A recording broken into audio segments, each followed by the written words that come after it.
Hello everybody, this is me Neha and welcome to my channel Grow with Neha. And in today's video, I'll be sharing with you guys the strategy to qualified SLAT exam of Northeast region. सो आज की video में मेरी ही बनाए हुए एक formulated strategy के बारे में मैं बात करूंगी जो लास्ट ईयर मैं फॉलो अप करके स्लेट एग्जाम को क्लियर कर चुकी हूँ।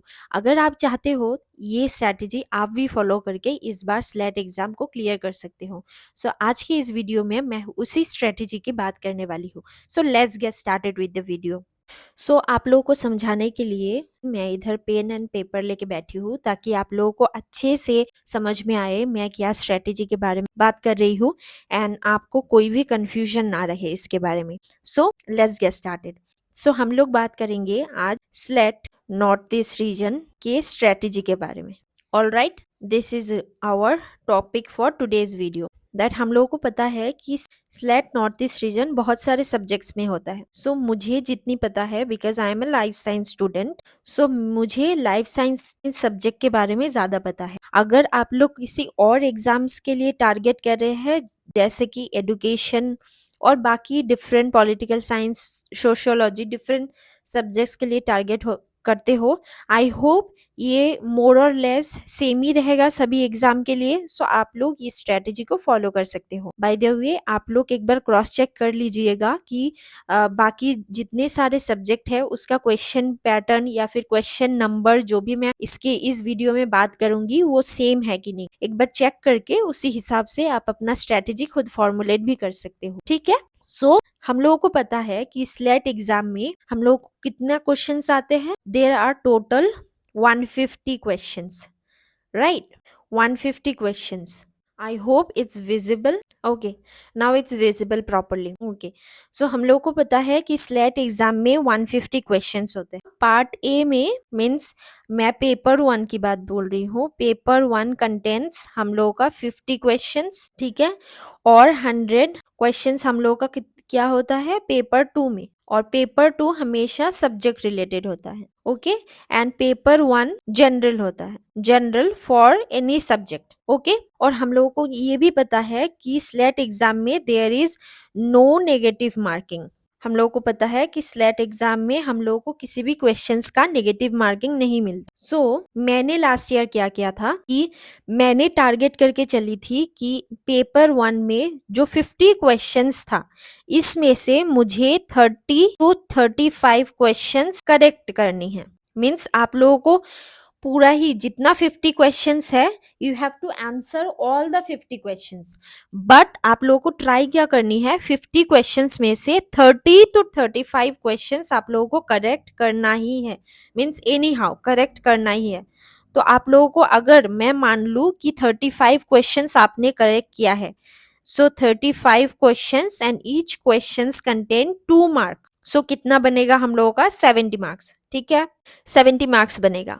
और मैंने जितना साल का क्वेश्चन पेपर एनालाइज किया एंड जितना साल का मैंने रिजल्ट एनालिसिस किया, मुझे ये पता चला कि हम लोगों को मोटा मोटी अगर मान के चले कि हम लोगों के पास 150 क्वेश्चंस है एंड टोटल मार्क्स तो फिर कितना होगा, अगर एक क्वेश्चन का 2 मार्क्स हो तो टोटल होगा हम लोगों का 300 मार्क्स। ठीक है, हम लोग 300 मार्क्स के लिए पेपर दे रहे हैं। इन 300 मार्क्स हम लोगों को कितना स्कोर करना है, हम लोगों को करना है 60%। ठीक है, और 300 का 60% कितना होता है, हम लोगों का 180 मार्क्स। ओके, 180 मार्क्स आता है। 180 में से अगर आप पेपर 1 पे 30 to 35 क्वेश्चन करेक्ट करते हो तो 70 मार्क्स का तो आपको पार्ट 1 में आ गया, पेपर 1 में आपका 70 मार्क्स आ गया। बट फॉर पेपर 2 में कितना बचा, आप लोगों को 110 मार्क्स लाना है। ठीक है, टू क्वालिफाइड मीन्स ये एक मिनिमम क्राइटेरिया है कि 60% अगर मार्क लाओगे तो आप लोग क्वालिफाई हो सकते हो। Means it's in border line.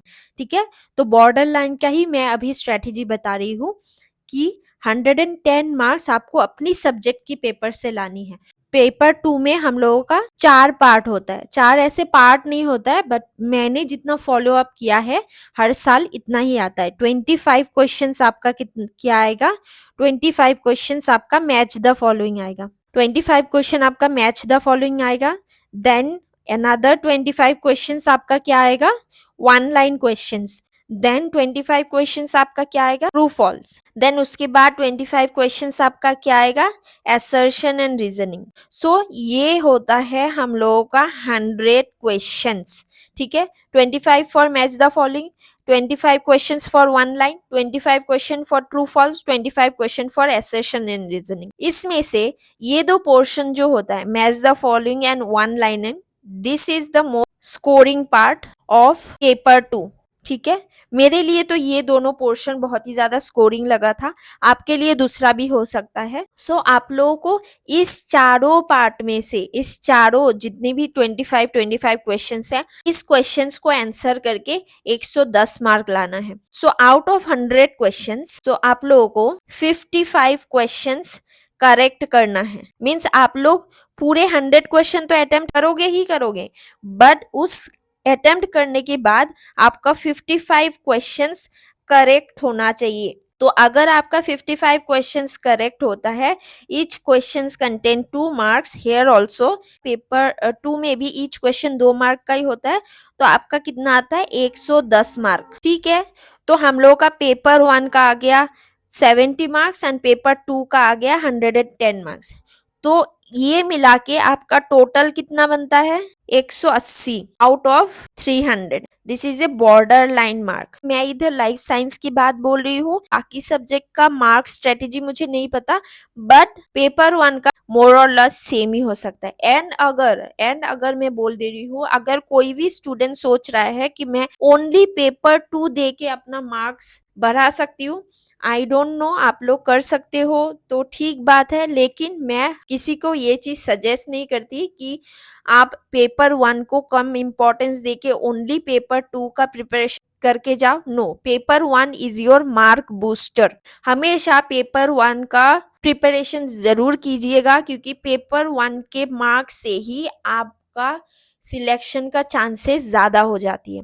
सो कभी भी पेपर 1 का प्रिपरेशन मत स्किप कीजिएगा। एंड फॉर पेपर 1 मैं हमेशा सजेस्ट करती हूँ जो यूजीसी के PYQs है, उसमें भी पेपर 1 पेपर 2 होता है। सो उनके पेपर 1 के PYQs को फॉलो करो, एंड जितनी भी छोटा मोटा आसाम का जनरल नॉलेज होता है वो सब पढ़ के जाओ। सो ये सब पढ़ के आपका पेपर 1 का जो पार्ट है आप आराम से कंप्लीट कर सकते हो। एंड आप यूट्यूब में और भी चैनल्स है जो पेपर 1 का प्रिपरेशन कराते हैं, उनको भी आप फॉलो कर सकते हो, ठीक है। So this is the border line marking. But अगर आपको सेफ जोन पे रहना है, फॉर सेफ जोन मीन्स आपका ये है sure shot selection marks. For sure shot selection marks हम लोग थोड़ी 60% से हम लोग थोड़ी सेफेस्ट साइड में रहने के लिए मैं सोचती हूँ कि 65% में रहना चाहिए, ताकि आप निश्चिंत से सो सको। क्योंकि जब आप एग्जाम दे के आओगे आपके पास क्वेश्चन पेपर होंगे, आप अगर क्वेश्चन पेपर को घर आके अगर चेक करते हो तो आपको पता चलेगा कि 65% मतलब हम लोगों को 195 मार्क्स चाहिए। अगर आपका क्वेश्चन पेपर में 195 मार्क्स या फिर 180, 188 या 190 मार्क्स आता है, दैट मीन्स आप सेफ जोन पे हो, आपका slate north east reason exam clear हो चुका है। मुझे बाकी सब्जेक्ट्स का इतनी ज्यादा नॉलेज नहीं है, आप लोग चेक कर सकते हो। एंड आप लोग इसी स्ट्रेटेजी के हिसाब से आप अपने सब्जेक्ट्स का भी स्ट्रेटेजी फाइंड आउट कर सकते हो। अगर आपको लगता है कि यही स्ट्रेटेजी सभी सब्जेक्ट्स में फॉलो करता है, then it's good. And for sure shot selection हम ट्राई करेंगे कि हम लोगों को 60% मार्क मिल जाए आउट ऑफ 300। जो 65% mark means 195 marks out of 300। सो हम लोग पार्ट 1 में इतना ज्यादा एफर्ट नहीं देंगे, क्योंकि पार्ट 1 में मुझे भी पता है and as a student part 1 में ज्यादा स्कोर करना बहुत ही ज्यादा डिफिकल्ट है। तो इसीलिए मैं इधर 30 to 35 क्वेश्चन ही रखूंगी फॉर पेपर 1 के लिए। सो मीन्स हम लोग का पेपर 1 कांस्टेंट है। मीन्स आप लोग अगर पेपर 1 में ज्यादा कमांड है तो आप लोग 70 से 80 भी मार्क्स लेके जा सकते हो, बट मैं इधर जनरली बात कर रही हूँ, इसीलिए मैं पेपर 1 के लिए कांस्टेंट रख रही हूँ। देन फॉर पेपर 2 में हम लोग पहले क्या टारगेट कर रहे थे, 55 क्वेश्चंस, ठीक है। लेकिन अब मैं इधर कितना क्वेश्चंस को टारगेट करूंगी, 60 क्वेश्चंस को टारगेट करूंगी। तो 60 क्वेश्चंस में कितना आ जाएगा हम लोगों का 120 मार्क्स, ठीक है। सो 120 70, सो हम लोगों को कितना आ जाता है 190 मार्क्स अगर आप लोगों को मिलता है, इट्स अ सेफ जोन। मैं ये भी बोल रही हूँ 195 मार्क्स लाने के लिए आप पार्ट 1 पे थोड़ा बहुत क्वेश्चंस करेक्ट कर लो, 35 की जगह पे आप लोग 36 या फिर 40 भी कर सकते हो। तो इससे आपका 65% मार्क कंफर्म है। तो अगर आपका 65% मार्क आ रहा है, मीन्स 195 के आसपास आ रहा है, 188, 190, 195, ये अगर मार्क आ रहा है, मीन्स आपका सिलेक्शन कंफर्म है। So this is my strategy. आप लोग ये ट्राई करना, अगर आप लोगों को पसंद आता है ये स्ट्रेटेजी आप लोग भी फॉलो कर सकते हो। मैं अपनी स्ट्रेटेजी आप लोगों के सामने रख चुकी हूँ, आप लोग जरूर इसको ट्राई कीजिएगा।